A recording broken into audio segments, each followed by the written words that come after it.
vlog. And for today's travel, nandito tayo ngayon sa Oslo, sa Norway.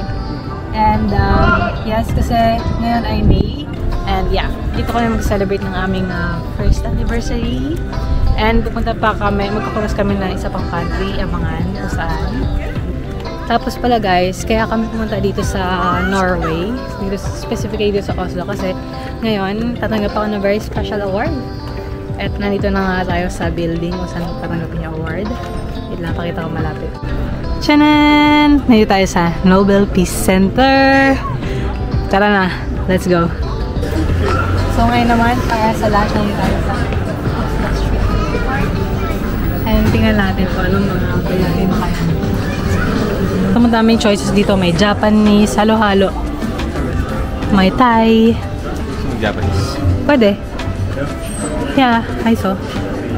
Ito siya. May Korean. Ay, may Korean be. Cheese. Ay, sa dulo.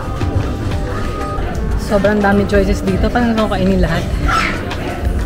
So, naka-order kami ng Korean. And then dito. Naka-order dito? Hindi pa. Order tayo dyan. Japanese. Indian. Thai. Ganda rin ang vibes dito. Tacos. Ano gusto mo? I know. Chicken ulit? Pwede. Parehas tayo ng mga naisip. Ayun, may tacos. Tapos meron doon mga yan. Hindi siya masyadong crowded ngayon, kaya maganda. So, what do you think? Wow. Here. Okay, lunchtime. Sakto man ako lang and we ordered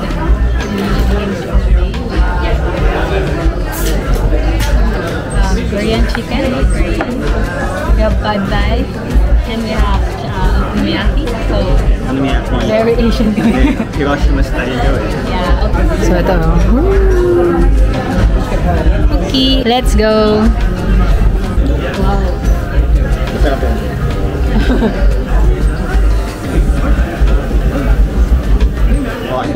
So ngayon, medyo hindi lang yung tao dito kaya good for us.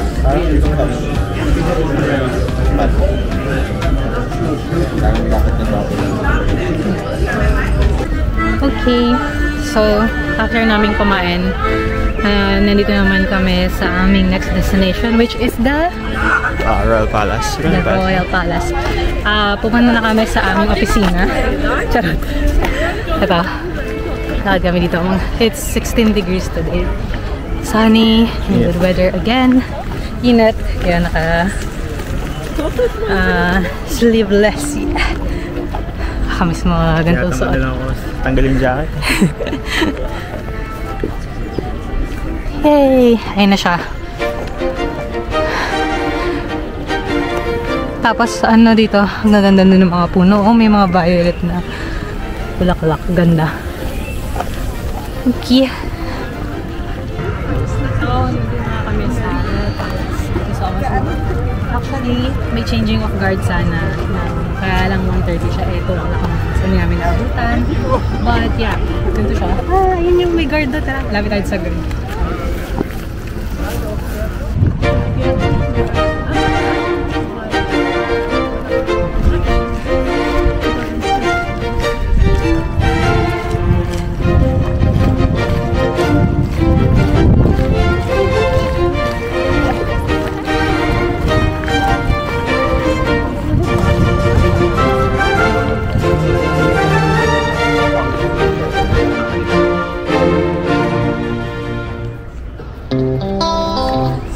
Palis na kami dito sa palasyo. And ano, sobrang timing pala. Akala namin kanina hindi na kami abot doon sa changing of guards. Pero inabutan namin siya. Wala lang. Changing of guards nga ba talaga yun? Yung part na yun? I don't know, but I think so. Possible nga. Anyway, makita niyo naman doon sa video kanina. Ngayon, papunta na tayo saan? Sa Vigeland Park. Sa Vigeland Park. Vigeland. Or Silent D ata. I don't know. Let's go!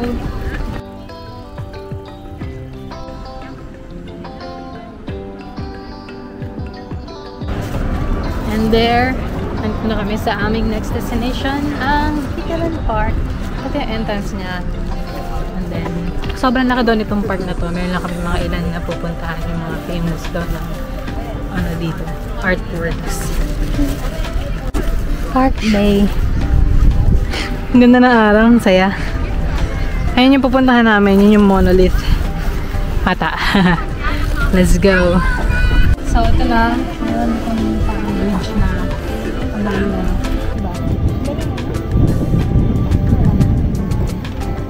Oh, si Oble. Pero, si Oble pero nakaganon. Nahiya. Yes. Baka may Oble dito, anak. Kasi leading yan doon sa monolith niya.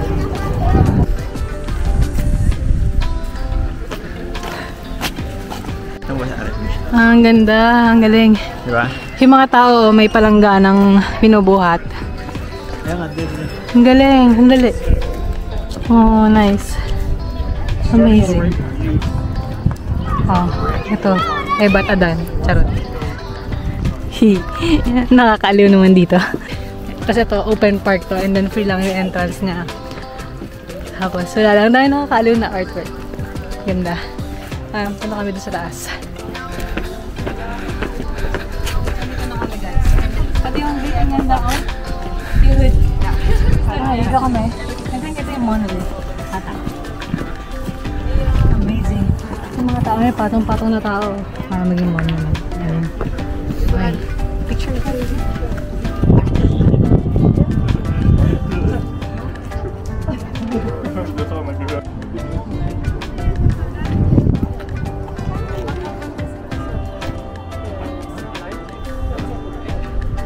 So, itong nasa likod ko, ito yung monolith. Isa dito sa mga famous na sculptures dito sa Vigeland Park. Featuring, sabi dun sa, sa article, 121 humans daw yung intertwined. Tapos, parang gusto nila na pumunta sa taas lahat. So, yun. Tapos, may mga paligid din ng mga ganyang mga sculptures. And then, pupunta tayo doon sa Wheel of Life. Circle of Life. Let's go. So, ito naman yung sundial. Kala makikita ng reflection. Hindi ata. And then, ito na yung Circle of Life. Ito na yung second to the last na sculpture na pupuntahan namin. Itong Circle of Life. Kapagod. Sobrang lawak ng park, guys. Ito kami nag-umpisa sa pinakadulo.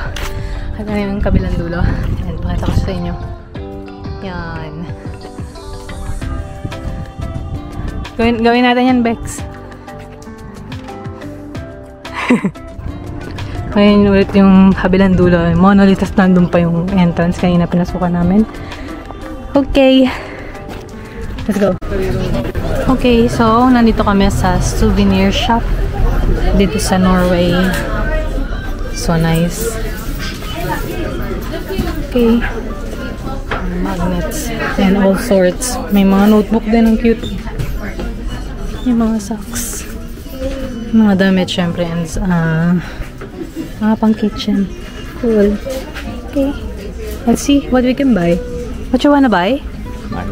Magnet. Oh, may bag din, oh. Parang gusto ko itong bag na to. Hoodies. Okay, so nakabay na kami ng pasalubong. Dahil medyo may kamahalan dito yung mga pasalubong. Binili namin ay t-shirt tapos magnet. Yun na. Bilhan cheese o Dutch. Anyway, nandito na kami sa aming next destination. Katapat lang nung souvenir shop. Ang Oslo Cathedral. Ito siya. And papasok kami sa loob. Let's go!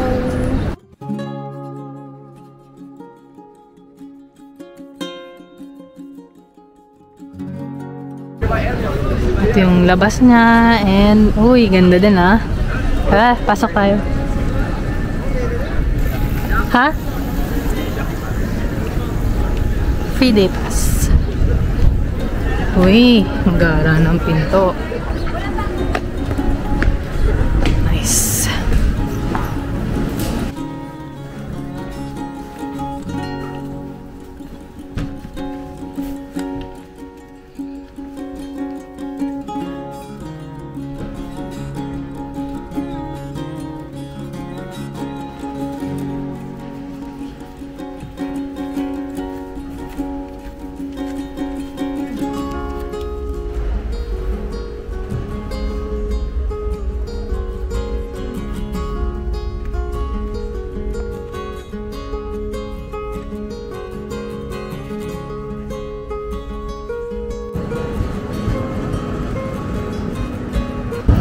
Okay, so ito na talaga yung pinaka-last na destination namin dito sa Oslo, ang Aker Brygge.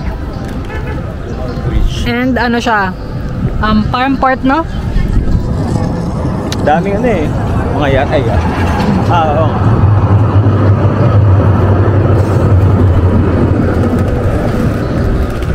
Okay, let's see what's here. Nice, okay? Aker Brygge.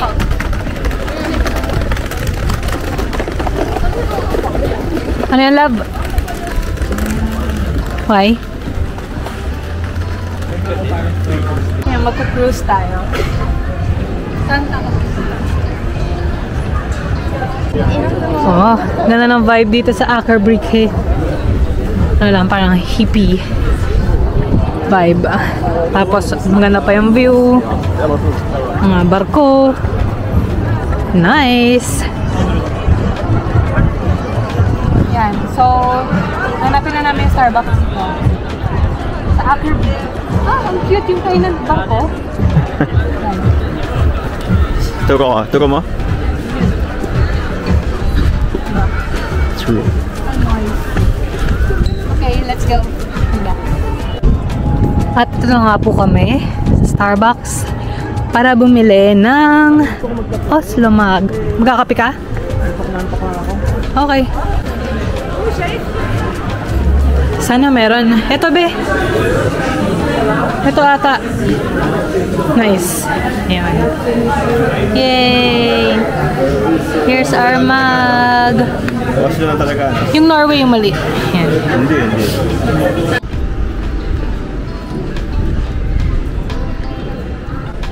So guys, hindi ko pala nasabi, isa pa sa mga reasons kung bakit kami pumunta dito sa Oslo, Norway ay dahil tatanggap po ako ng award. Ito na nga tayo sa labas ng building kung saan ako tatanggap ng award. Teka, pakita ko muna sa inyo. Ayan siya. Nandito kami sa Nobel Peace Center. Kaya lang, pag nung pumunta ako, hindi na pala daw ako tatanggap ng award kasi sarado sila. So, next time na lang daw. Okay. Madami Okay. naman. Thank you for my award. The award ko ay Best Wife. Awa. How would you rate our ano? It's nice. Definitely. Sakto na yung mga gantong tagal na 2 days. biyahe. Yeah, we're here for 2 days lang dito. Medyo sa Oslo. intense nga lang yung 2 days, no? Pero, I think okay na. Sabi kasi mga 3 days para medyo relaxing. Hindi, pero isa din kasi na factor. Gawa ngayon, 10 PM guys, sobrang liwanag pa. So mga 11:30 kagabi in-observe namin, 11:30 yung medyo madilim na.